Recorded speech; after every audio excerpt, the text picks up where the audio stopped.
and he's saying that the country has to remain illiquid. I presumptively can't spend the $9 billion to feed Americans because we have to be liquid for catastrophes and wars. I'm confused. Hold on. That is being, look, he's speaking like a businessman. Abby Phillip on her Table for Five show on CNN had a panel debate about affordability and the ongoing government shutdown and how that's affecting everyday Americans' lives. We're going to take a look at clips from this panel on Abby Phillip's show, which included Terry Champion, T.W. Arrighi, Arthur Aidala, and Navera Hawk to talk about affordability. We'll see what Abby Phillip and the rest had to say. I want to share my thoughts as well. Let's get into it together. Donald Trump campaigned on a promise of making America affordable again, starting on day one. But here we are 9 months into his presidency, and Americans are paying more for nearly everything. Prices are up at the grocery store, from coffee to beef to cereal. And this week, voters showed their frustration.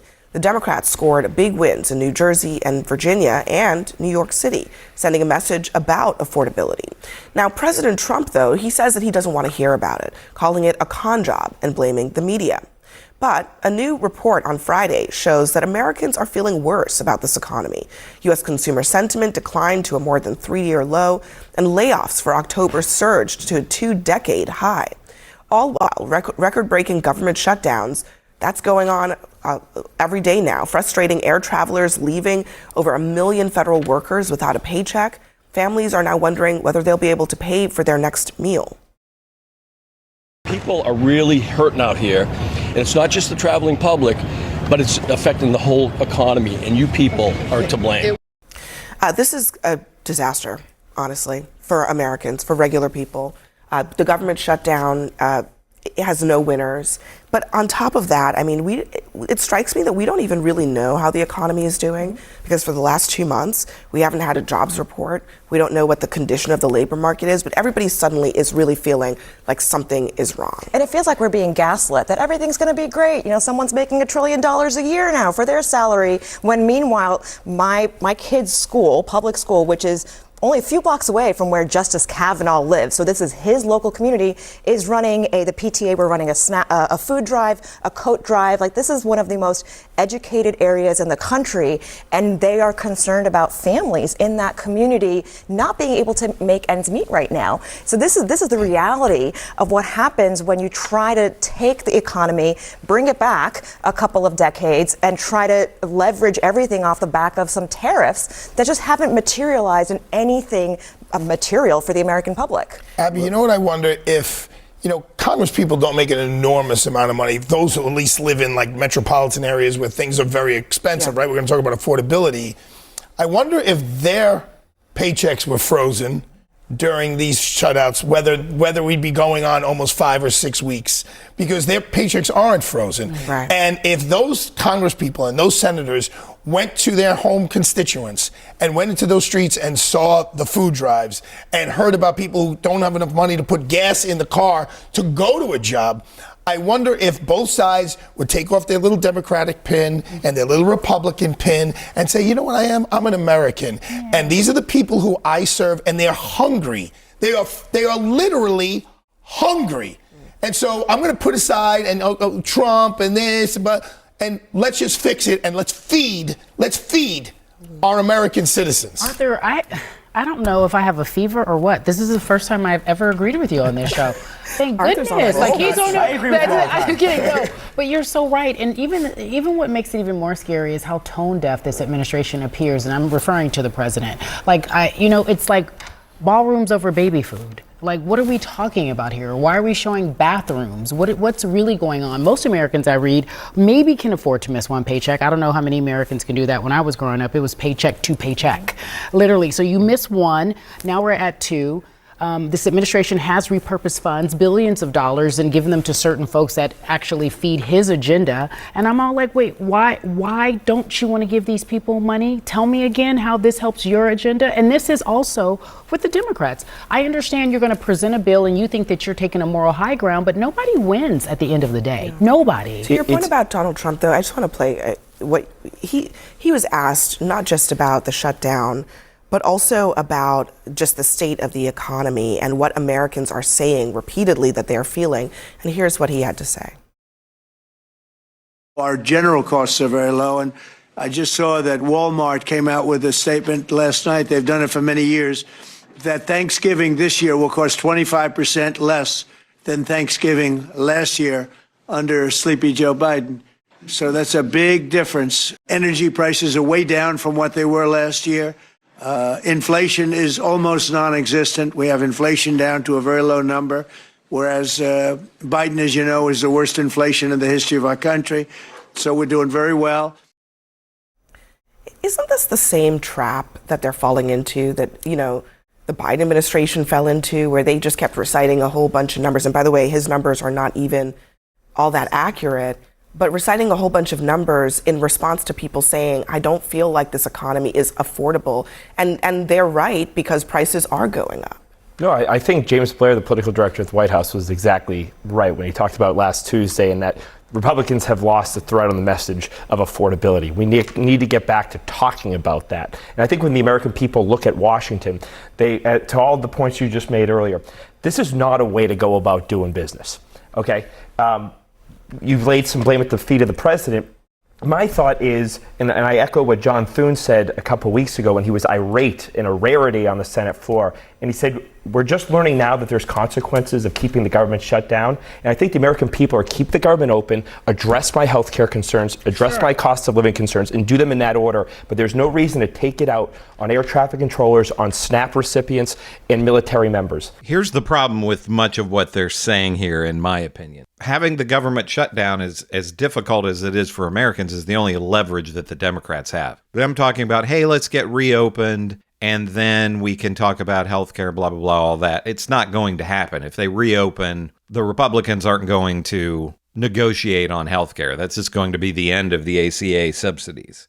And we're seeing Donald Trump literally hold the SNAP benefits hostage. He's telling states that they can't distribute SNAP benefits. And in terms of what Arthur Aidala said here to Abby Phillip about the paychecks of the members of Congress, if they didn't get paid, then, you know, they'd probably reopen quickly. And that's one of those things that sounds good on the surface.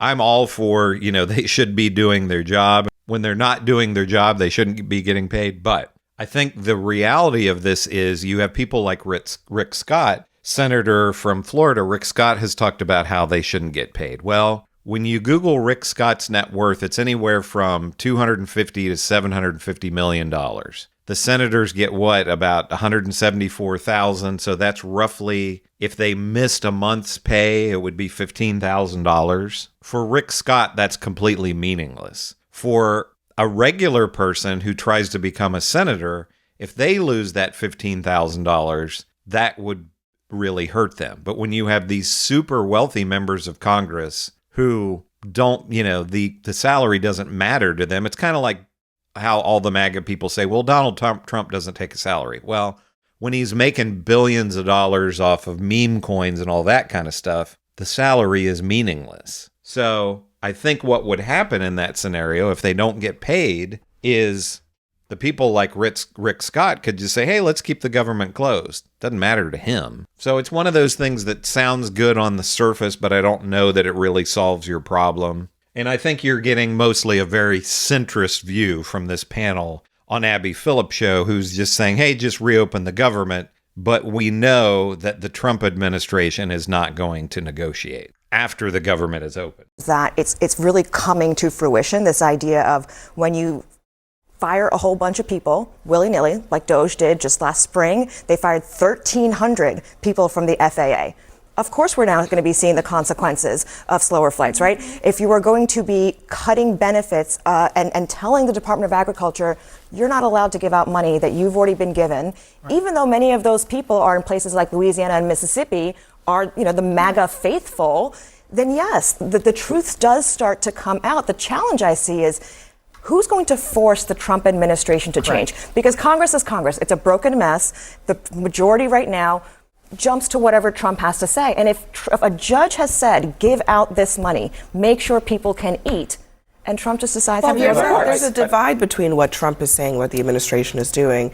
It sounds like they will actually follow the judge's order. But when Trump was asked about SNAP by a reporter on Thursday, here's what he said in response to that question. What's your message to folks as they work this out in the courts and in Congress as we're heading into Thanksgiving? And you know, one other thing, our country has to remain very liquid because problems, catastrophes, wars, could be anything. We have to remain liquid. We can't give everything away based on a number. I mean, just remember, he's talking about food assistance to Americans. And he's saying that the country has to remain liquid. I presumptively can't spend the $9 billion to feed Americans because we have to be liquid for catastrophes and wars. I'm confused. Hold on. That is being, look, he is being he's speaking like a businessman. I run a tiny, infinitesimal business. However, I know what he means when he about liquidity, about being there. Like, if something happens, you need to have funds. If COVID all of a sudden blows up again or something else. $9 billion is a rounding error in the federal government budget. Okay, but $9 billion is literally a rounding error in the Department of Defense budget. Thank you. Okay. So why are we acting as if this is an insurmountable amount of money that we cannot find? Because he's trying to put pressure. Americans? He's trying to put pressure to land this plane. That's he's trying. politics, He's then. trying to. It's all about politics. No, look, it's about for the government. people. For the government. For the congressional Democrats. This is known as Trump's shutdown, right? Sure. So the longest it goes down in history that Trump had the biggest failure, the biggest shutdown. So they have no real impetus to end this. When you said what's going to make this end, the people are going to. When tomorrow people go to the airport, tonight people go to the airport and they can't fly, that's what's going to make this end. That's true. So Abby Phillip is spot on when she talks about the $9 billion is nothing in terms of a government budget. It's nothing in terms of, like she says, a rounding error with $1 trillion defense or war budget, whatever term that you want to get apply there. Talks about Trump is a businessman. He brings up to me what is a great point. I'm sure this isn't the point that he intends, but this is why you don't have a businessman, and not even a good businessman at that, a guy in Donald Trump who had multiple bankruptcies. This is why you don't have a businessman running your government. When you're running a business, you can fire poor performing people. You can make cuts to products that aren't selling well or divisions that aren't doing well. You can't do that with people. You can't just say, well, these people aren't performing well, let's get rid of them. Now, that's what Republicans and MAGA would like to do, but that's what you can't do in a civilized society. But the problem is you have Donald Trump, who, like Arthur Aidala says to Abby Phillip, is a businessman, and all he cares about is money and money for himself. So he can say, this $9 billion, we might need this for something else other than feeding people that Donald Trump doesn't give a shit about. It's absolutely obscene. And I'm glad that Abby Phillip is someone who actually says this on national TV, because we don't get too much of it. But all the time when we're told, well, how do we pay for this and how do we pay for that, and blah, blah, blah, blah, blah. We have started out as $20 billion, then it went up to $40 billion, and now they're talking about $60 billion going to Argentina. To say that we don't have $9 billion that we can give to our own people so that they can eat is absolutely obscene. And people can see where to place the blame. This is why the Democrats should not back down. They need to keep fighting even though it's hard. People know where to place the blame because these scumbags in the Trump administration do not care whether people live or die. We're seeing clear evidence of that with how they are handling SNAP. Let me know in the comments what you think about all of this. Do you agree with what Abby Phillip had to say on her Table for Five show? Do you agree with the conservative MAGA centrist point of view? Just have to get the country reopened. Let me know what you think in the comments. Make sure to give me a like and subscribe. I'm Chris on Culture, and I'll see you in the next video.